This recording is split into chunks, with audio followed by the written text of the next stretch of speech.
Taurus.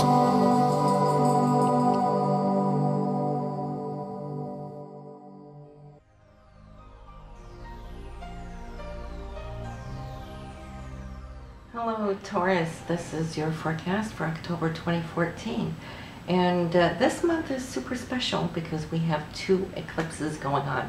We have a total lunar eclipse on October 8th, and then we have a partial solar eclipse on October 23rd. Well, more on that later as we go along, but let me just tell you though, it's going to be a fabulous month. There's a lot of new beginnings, there's breakthroughs, and we also have this third week here of October, which is absolutely glorious. It's just a lot of beautiful, beautiful energy taking place. So just starting off here in the beginning of the month, your focus this month here in October is looking at your day-to-day routines. This is where the sun is. Looking at how you can practically organize things so you can become more efficient. It's cleaning out the closets, the garages, all that, your desk and so forth, and you'll find that you're going to love it. Normally, we just consider that being tasks that can be a little boring, but Venus is here to support you, that you're actually going to find a lot of joy in seeing the beauty of the harmony that you're creating around you in your workspace. Not only that, but we also have Mercury here this month focusing on your significant other, your partnerships, your spouse or your girlfriend, boyfriend here. It's the 7th house, the area of considering and speaking and relating to your partner in a way where I'm feeling that there's going to be a lot of potent power that can really change up the game here between you and him or her. This is because the new moon is here in this area, and this new moon, let me tell you, as an eclipse, well, it has the power of like 3 moons together here. So the highlight is going to be in this area October 23rd, where some very important communication will take place. You will find it very deep, very fulfilling, very real, because it is Scorpio. So it's like anything superficial will not do it. It's really getting down into the core of things. Now you have Saturn there still though, Taurus, which you will be until December. So for you, you know how you've been working through your relationships over the last couple of years. Now this new moon in the area of where Saturn is, well, I feel it's going to really ground something, structure something that is setting you up for what's coming up over these next few months. Mars is really plugging away here as far as ambitions and looking at how you can tweak your income, but not as much income as your monthly income from the work you do. It's more, how can you tweak your income as far as investments? You might be doing a lot of research on it. This 8th house is wanting you to look at shared resources. So it could also be, you know, that between you and your partner, how are you sharing your expenses, for example? That might be a big thing for you this month, but in that case, it's going to be a positive one, because why? This Mars is tying into grand trine between itself, Jupiter, and then up here with Uranus, the unexpected twists and turns, but it's in a positive aspect. And not only that, but that Uranus is conjunct here that full moon, October 8th. Mark this on your calendar, Taurus, because this full moon is what we call the harvest moon. Go out and see it at night, and hopefully there's no clouds up, because it's going to be super big, red, like a blood moon, as we call it too. It's going to be beautiful. When the full moon here is conjunct with Uranus, this eclipse, well, there's 2 keywords that comes to mind. One is freedom, one is enlightenment. And the freedom is from those bondages that you might have felt, those shackles that have been holding you. It might just slip up and give out. The enlightenment might be a fantastic epiphany or brilliant genius idea that may come to mind. Now for you, it's in that 12th house area, which is a little secluded. It's what's working behind the veils. It's what the universe is putting together for you. It's also known as the karmic house. So you might just see how things are just going to burst. The good things that are coming to you.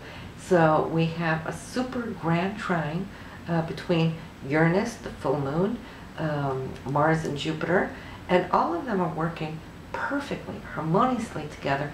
You will see it take effect on how you live, where you live. Jupiter, the fourth house, your foundation, wants to expand, and it might just come upon you very quickly.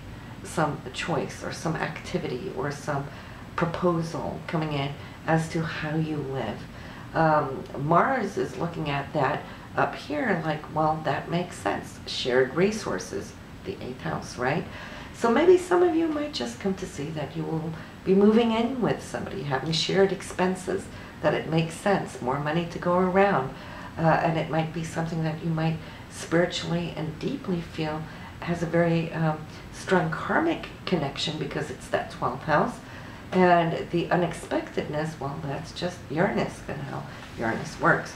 Who would have known, like 2 weeks prior, that this is what you might be agreeing to on the 8th? So expect things to accelerate.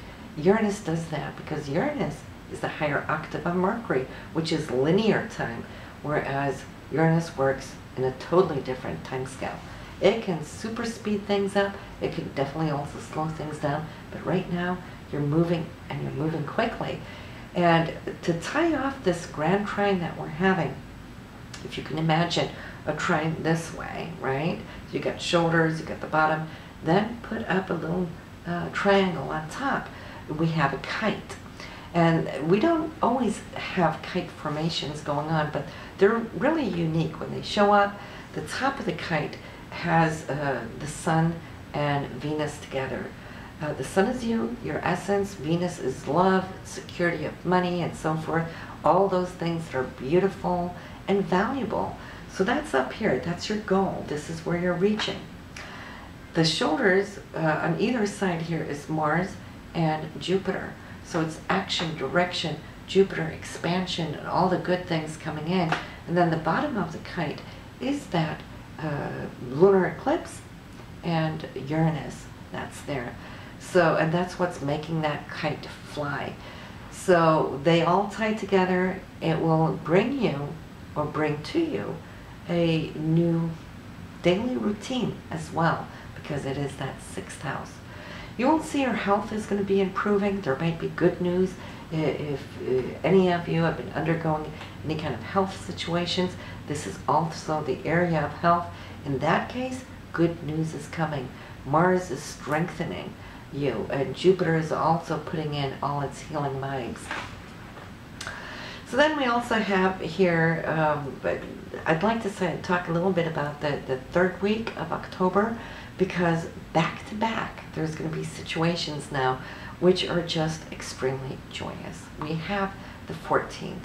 We have Venus and Jupiter doing the dance. Venus, love and money and romance, all those things, and Jupiter just wanting to give and bestow upon you all its gifts. On the 15th, the Sun and Mars are joining this party. The Sun being you, and Mars is either your significant other if you are a female, but it's also you with your physical drives joining in, feeling really super strong. On the 15th, Mercury, the way we think and how we communicate, is joining the crowd on the 16th here with Mars. So you're feeling you're on this super highway, communicating all your joy and all these blessings that are just raining down upon you. And then on the 17th, well, then Mercury wants to communicate Venus, which is love. And so these two are joining the party. And the 20th, well, then we have Mars and Venus together, also in harmonious aspect. So talk about party. This is yin yang coming together. There's no clouds on the sky. All right, because also on the 20th we have Mercury, which is communication, and Jupiter now also entering into the party. So you have this straight through from the 14th to the 20th. make sure to make the most of this week. Some of you will have love declarations coming out of the gazoo. Some of you might end up finding yourself getting engaged or married. In that case, it's a beautiful time to do so. Why? Because the power of these influences will follow that engagement, or it will follow this marriage as blessings for a long time to come, because it's the initiation of the start. So as you can see, I'm really excited for you. Now, following after the 20th, the next thing happening is the sun moving out of Libra, which is harmony, love and balance and beauty, moving into Scorpio. So now we're deepening, really getting into the core of the essence of our emotions, relating that, and plus now the sun is going to be conjuncting Venus on October 25th, also here in the sign of Scorpio. And we know how deep and passionate Scorpio is. So again, you're emoting, you're sharing your feelings, and so is your partner. And then on the 27th and 28th, well, then we have both the Venus and the Sun coming in a beautiful trine to Neptune, which is dream state. It's all those hopes and dreams and the ideal picture coming in. So as you can see, this is a month that I think you're going to remember for a very long time, Taurus. So, you know, go do it. You will find yourself very driven, very goal-oriented. You're silently finding your way up to the top, and there's no brakes holding you back. So it's time to just go for it. So I will see you next month. Be sure to hit subscribe if you haven't already, and listen to your moon and rising sign this month. Why? Because these very same aspects are playing out in your moon chart and in your rising sign chart. So you get to see a little bit more the areas that this is going to affect you in those charts. All right? So have a good one. I'll see you next month.